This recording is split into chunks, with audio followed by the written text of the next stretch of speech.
નમસ્કાર દર્શક મિત્રો, હું યોગેશ પટેલ લાઈવ ભરૂચ ન્યૂઝ ચેનલમાં આપનું સ્વાગત કરું છું. નિહાળી આજના સમાચાર. ઝઘડિયા જીઆઈડીસીમાં ફરી એકવાર અગ્નિકાંડ સર્જાયો હતો. પેન્ટાફોસ ઇન્ડસ્ટ્રીઝમાં મોડી રાત્રે આગ લાગતા ડીશની ટીમની કામગીરી પર અનેકો સવાલો ઊભા થઈ રહ્યા છે. ભરૂચ જિલ્લાની ઝઘડિયા જીઆઈડીસી ફરી એકવાર આગની જ્વાળાઓથી ધમધમી ઉઠી છે. ગઈકાલ મોડી રાત્રે ઝઘડિયા જીઆઈડીસીમાં આવેલી પેન્ટાફોસ ઇન્ડસ્ટ્રીઝમાં અચાનક ભીષણ આગ ફાટી નીકળી હતી. આગ લાગતાની સાથે જ કંપનીની પરિસરમાં નાસભાગ અને અફરાતફરીનો માહોલ સર્જાયો હતો.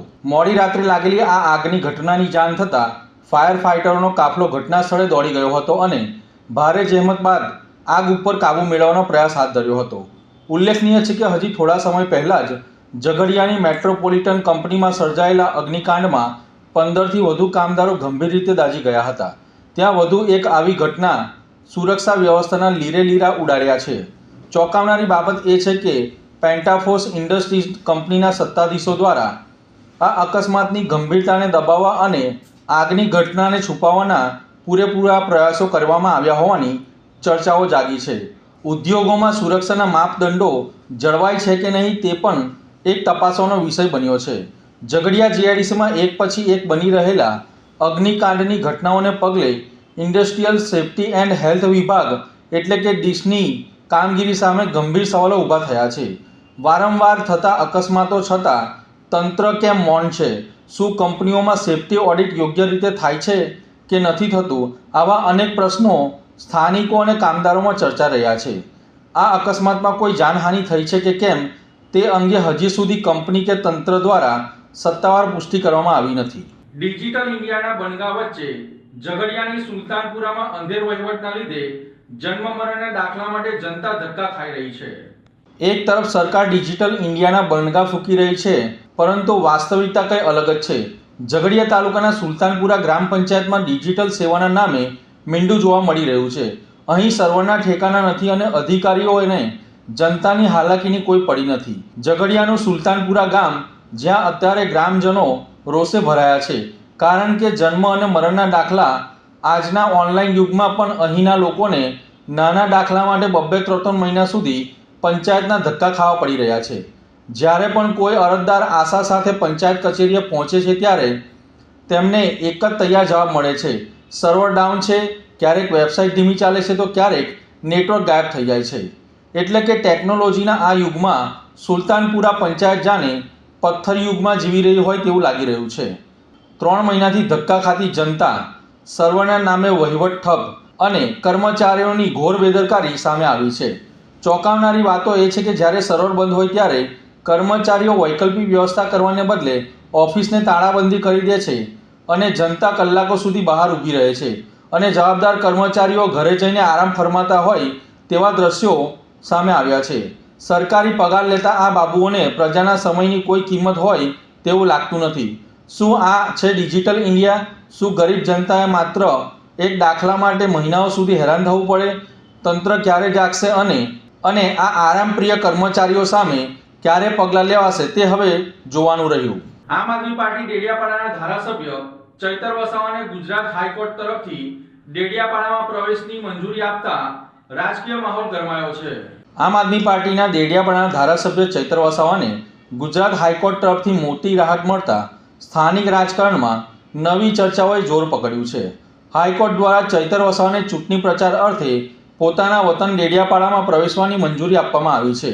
અગાઉ તેમના પ્રવેશ પર પ્રતિબંધ મુકાતા રાજકીય અને સામાજિક સ્તરે અનેક પ્રશ્નો ઊભા થયા હતા, પરંતુ હવે કોર્ટના આદેશ બાદ તેઓ ફરી પોતાના મત વિસ્તારમાં સક્રિય બની શકશે.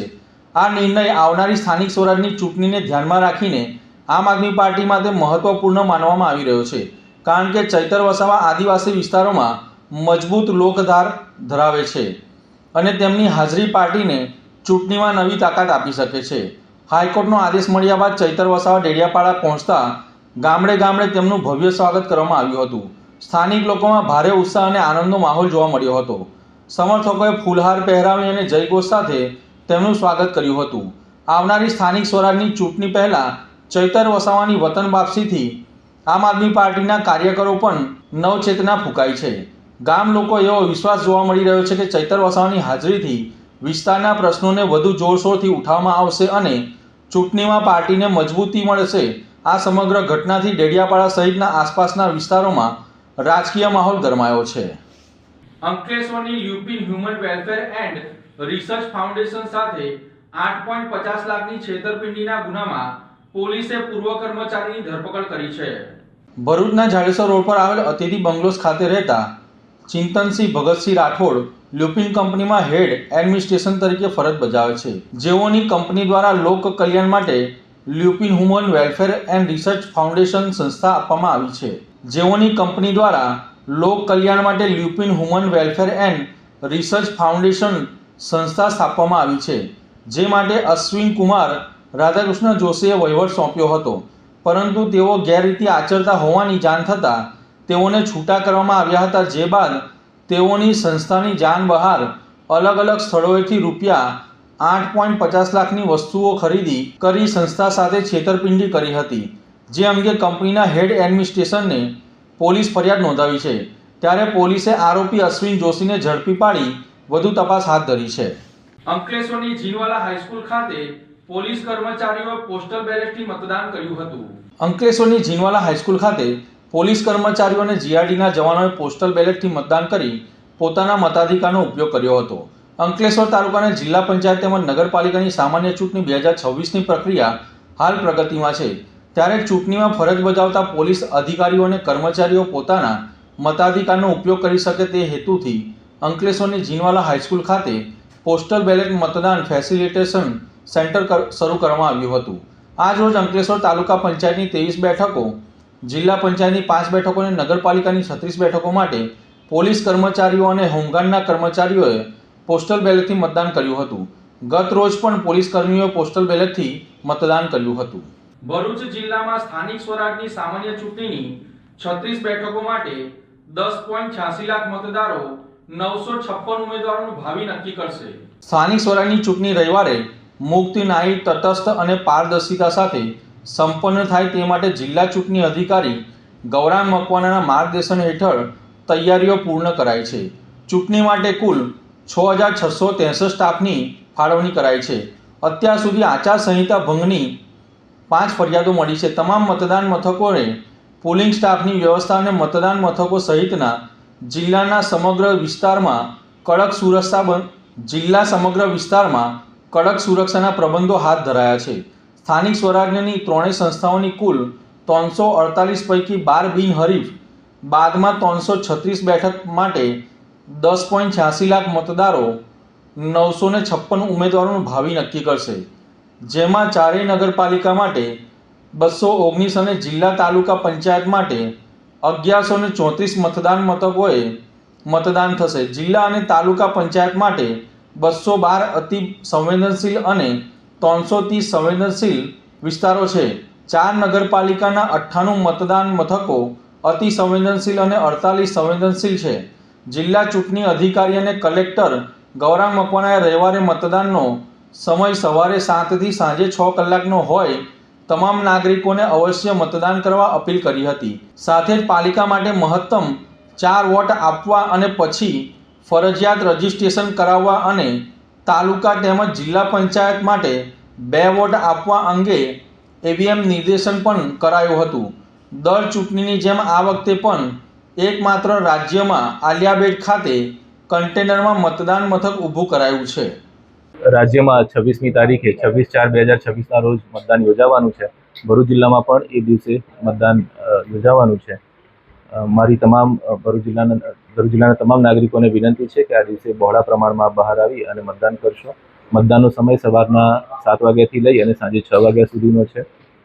આ ઇલેક્શનમાં 2 પ્રકારના ઈવીએમનો યુઝ થવાનો છે। ખાસ કરીને નગરપાલિકા વિસ્તારમાં જે ઈવીએમનો યુઝ થવાનો છે એમાં આપ જે પણ ઉમેદવારના નામના સામેનું બટન, બ્લુ કલરનું બટન દબાવશો, ટોટલ 4 આપને મત આપવાના છે। આપ 4 આપી શકો છો, આપ 3 આપી શકો છો, 2 અથવા તો 1 આપી શકો છો। એના બાદ રજિસ્ટર નામનું પીળા કલરનું બટન જે છે એ અવશ્ય દબાવવાનું થાય છે। જ્યાં સુધી એ બટન દબાવવામાં નહીં આવે ત્યાં સુધી આપનો વોટ રજિસ્ટર થશે નહીં।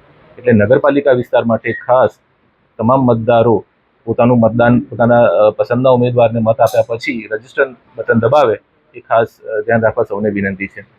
જિલ્લા પંચાયત અને તાલુકા પંચાયતના ઇલેક્શનમાં જે ઈવીએમ વપરાય છે એમાં ઉમેદવારના નામ સામેનું જે બ્લુ કલરનું બટન છે એ બટન દબાવવાથી અને બીપનો અવાજ આવ્યાથી એ મતદાન પૂર્ણ થયેલું ગણાય છે. એટલે નગરપાલિકા વિસ્તારમાં થોડી પ્રક્રિયા એની અલગ છે અને તાલુકા જિલ્લા પંચાયતમાં અલગ છે. એ સૌના ધ્યાન પર રહે એના માટે ખાસા મેસેજ છે.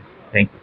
ભરૂચની રૂંગટા વિદ્યાલય ભવન શાળામાં સ્થાનિક સ્વરાજની પ્રણાલી પ્રત્યે જાગૃતિ લાવવા માટે વિદ્યાર્થી પરિષદની ચૂંટણીનું આયોજન કરવામાં આવ્યું હતું.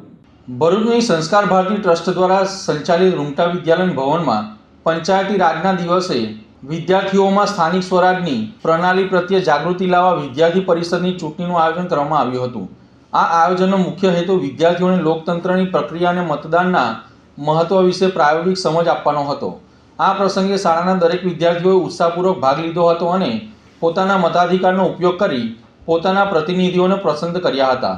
હેડ બોય, હેડ ગર્લ તેમજ વિવિધ સમિતિના ઇન્ચાર્જ જેવા પદો માટે ચૂંટણી યોજાઈ હતી. વિદ્યાર્થીઓએ સંપૂર્ણ શિસ્ત અને જવાબદારી સાથે મતદાન પ્રક્રિયામાં ભાગ લીધો હતો, જે લોકતંત્રના મૂલ્યો પ્રત્યે તેમની જાગૃતતા દર્શાવે છે. આ પ્રકારની પ્રવૃત્તિઓ દ્વારા વિદ્યાર્થીઓને નેતૃત્વ, જવાબદારી અને સામાજિક સમજણ વિકસાવવામાં મદદ મળે છે. આ આયોજન દ્વારા શાળાએ એક સકારાત્મક સંદેશ આપ્યો કે આવતીકાલના જવાબદાર નાગરિકો તરીકે વિદ્યાર્થીઓએ આજથી લોકતંત્રના મૂલ્યો સાથે પરિચિત કરવું અત્યંત આવશ્યક છે. આજરોજ પંચાયતી રાજ દિવસ નિમિત્તે શાળાના વિદ્યાર્થીઓમાં સ્થાનિક સ્વરાજ્યની ચૂંટણીને લઈને જાગૃતિ આવે તથા સ્થાનિક સ્વરાજ્યની સંસ્થાઓનું મહત્વ સમજે તે હેતુથી સ્ટુડન્ટ કાઉન્સિલના ઇલેક્શનનું આયોજન કરવામાં આવે, જેમાં અલગ વિવિધ હોદ્દાઓ જેમ કે હેડ બોય, હેડ ગર્લ તથા વિવિધ કમિટીઓના ડિસિપ્લિન ઇન્ચાર્જ, કલ્ચરલ ઇન્ચાર્જ તથા હાઉસ કેપ્ટનનું ઇલેક્શન કરવામાં આવેલ, જેમાં શાળાના ધોરણ 1 થી 9 સુધીના વિદ્યાર્થીઓએ આ પોતાનો વોટ આપી અને પોતાના જે આખા વર્ષ માટે જે વિદ્યાર્થી નેતા છે એમને સિલેક્ટ કરવામાં આવે. આ આખી પ્રક્રિયા, ચૂંટણી પ્રક્રિયા અને સ્પેશિયલ સ્ટુડન્ટ કાઉન્સિલ પ્રક્રિયાનું મહત્વ એ છે કે તેઓ ભારતની લોકતાંત્રિક જે પ્રણાલી છે, પાર્લામેન્ટરી સિસ્ટમ છે, એને સમજે અને સંસદીય કાર્યવાહીને સમજીને તેઓ પોતે એનું ઇમ્પ્લિમેન્ટેશન અને ખાસ કરીને લોકતંત્રને મજબૂત બનાવવા તેઓ આમાં મહત્વનો ફાળો આપી શકે એ હેતુથી આ સ્ટુડન્ટ કાઉન્સિલનું આયોજન દર વર્ષે સંસ્કાર ભારતી ટ્રસ્ટ આધીન રૂંગટા વિદ્યાભવનમાં કરવામાં આવે છે. હાંસોટના કંટિયાજાળના પ્રોફેસર હિમ્મતભાઈ પટેલ શિક્ષણ ક્ષેત્રે લોકોના પ્રેરણા સ્ત્રોત બન્યા હતા. ભરૂચ જિલ્લાના હાંસોટના કંટિયાજાળ ગામના વતની પ્રોફેસર હિમ્મતભાઈ પટેલ આજે શિક્ષણ ક્ષેત્રે સમર્પણ, સંઘર્ષ અને સફળતાનું જીવંત ઉદાહરણ બનીને ઊભા છે. સામાન્ય પરિવારમાં જન્મેલા હિમ્મતભાઈ બાળપણથી શિક્ષણ પ્રત્યે લગન અને મહેનતના બળે પોતાના જીવનનો માર્ગ નિર્ધારિત કર્યો હતો. તેમણે પોતાની કારકિર્દીની શરૂઆત પ્રાથમિક શિક્ષણ તરીકે કરી હતી અને ગ્રામ્ય વિસ્તારોમાં શિક્ષણનો દીવો પ્રગટાવ્યો હતો. તેમણે માત્ર પાઠ્યપુસ્તક આધારિત શિક્ષણ પૂરતું સીમિત ન રહી, પરંતુ વિદ્યાર્થીઓના જીવન મૂલ્યો અને સંસ્કારોનું સંચાર કરવાનો સતત પ્રયાસ કરતા રહ્યા. ગામડાના વિદ્યાર્થીઓને ઉચ્ચ શિક્ષણ મળે તે માટે તેમણે અનેક પ્રયત્નો કર્યા છે, જેના પરિણામે આજે ઘણા વિદ્યાર્થીઓ પોતાની કારકિર્દીમાં આગળ વધી રહ્યા છે. પછી કોલેજના પ્રાધ્યાપક તરીકે સેવા આપતા હિમ્મતભાઈએ હજારો વિદ્યાર્થીઓને શિક્ષણ માટે પ્રેરિત કર્યા હતા તેમજ આર્થિક રીતે સહાય પણ કરી હતી. તેમણે વિદ્યાર્થીઓના સર્વાંગી વિકાસ માટે સેમિનાર, સંમેલન અને વિવિધ શૈક્ષણિક પ્રવૃત્તિઓનું આયોજન કર્યું હતું. તેમના માર્ગદર્શન હેઠળ અનેક વિદ્યાર્થીઓએ ઉચ્ચ સ્થાન હાંસલ કર્યું છે. નિવૃત્તિ પછી પણ તેમની સેવા યથાવત રહી છે. તેઓ દર મહિને પોતાની આવકમાંથી આશરે 1 લાખ રૂપિયા જેટલી રકમ અલગ અલગ ક્ષેત્રોમાં અભ્યાસ કરતા વિદ્યાર્થીઓના ભણતર પાછળ ખર્ચી રહ્યા છે. તેમના સહયોગથી ભણેલા વિદ્યાર્થીઓ આજે ઉચ્ચ સ્થાને પહોંચી સમાજ સેવામાં આગળ આવી રહ્યા છે. પ્રોફેસર હિમ્મતભાઈ પટેલનો જીવન પ્રયાસ એ સાબિત કરે છે કે સંકલ્પ, મહેનત અને સેવા ભાવના સાથે કોઈ પણ વ્યક્તિ પોતાના કાર્યક્ષેત્રમાં ઊંચાઈઓ સર કરી શકે છે. તેઓ આજે શિક્ષણ ક્ષેત્રે એક જીવંત પ્રેરણા સ્ત્રોત બની રહ્યા છે. મારું નામ હિમ્મતભાઈ પટેલ, હું કંટિયાજાળની વતની છું. કંટિયાજાળ એટલે હાંસોટ તાલુકાનું છેક દરિયા કિનારે આવેલું ગામ અને ત્યાં મારા પિતા શિક્ષક હતા. બહુ ગરીબ કુટુંબમાં હું મારા 7 ધોરણ હું 6 સ્કૂલમાં ભણેલો. મારા ફાધરની બદલી થાય એટલે અને મારા ફાધર ગુજરી ગયા પછી મારે ખેતરમાં કામ કરવું પડે. તો પછી સ્કૂલમાં ભણ્યો તો બહુ જબરદસ્ત. એ પછી પ્રગતિ થઈ. પછી વિદ્યાનગરથી 2000 મારી ટાઈમ થઈ અને મારા વાઈફ શિક્ષિકા હતા. એણે એમ કહ્યું કે આપણે હવે અમેરિકા જવું નથી, આપણે કઠોર કટિયાદારની સ્કૂલને મળવા દેવી નથી. પણ અનફોર્ચ્યુનેટલી અને 2016માં કેન્સર ડિટેક્ટ થયું અને ઉગડી ગઈને જતા એને મને આ મારી પાસેથી વચન લીધેલું કે આ સ્કૂલને બંધ નહીં થવા દઈએ અને આ છોકરાઓને ભણાવજો. તો એના આદેશને એને આપેલી પ્રતિજ્ઞા એની મારી એને આધારે મેં આ બધી વસ્તુ તૈયાર. કેટલા વિદ્યાર્થીઓ સાહેબ તમારા હાથની તૈયાર થયા છે અને કઈ રીતે? અત્યાર સુધીમાં 36 જણા ભણ્યા, 36 જણાને એનું ખર્ચ લગભગ 2 કરોડ સુધી પહોંચ્યો. હા, લગભગ અમે 70ની સાલથી 50 વર્ષમાં આ મારી પ્રવૃત્તિ. વિદ્યાનગરમાં તમે કોઈ પણ જગ્યાએ જાઓ તો હિંમત પટેલને ઓળખેલો, એટલી બધી પ્રવૃત્તિ કરેલી. રોટરી ક્લબમાં મેં સાહેબને વાત કરી પેલા ભાઈ, એટલે હવે એવું થયું છે કે આ તમારા બધાના આ પ્રયત્નોને પરિણામે હવે મને એવો વિશ્વાસ આવે છે કે હવે લોકો મને મદદમાં આવશે. એટલે હવે આપણે આ પ્રવૃત્તિને પ્રાથમિક શાળા તરફ લઈ ગયો, કારણ કે પ્રાથમિક શાળા એનું મૂળ છે. એ પાયો કરોડરજ્જુ ફાઉન્ડેશન શિક્ષણ, અને એ જ્યારે જાય ત્યારે એમાંથી ભલે ને 5% ઉપર જાય, પણ એ જે વિદ્યાર્થી સાર્વત્રિક શિક્ષણ યુનિવર્સલ, એટલે કે એક માણસ ભણેલો હોવો જોઈએ. તો આ હતા આજના સમાચાર. નવી ઘટનાઓ સાથે ફરી મળીશું. ત્યાં સુધી જોતા રહો લાઈવ ભરૂચ ન્યૂઝ ચેનલ. નમસ્કાર.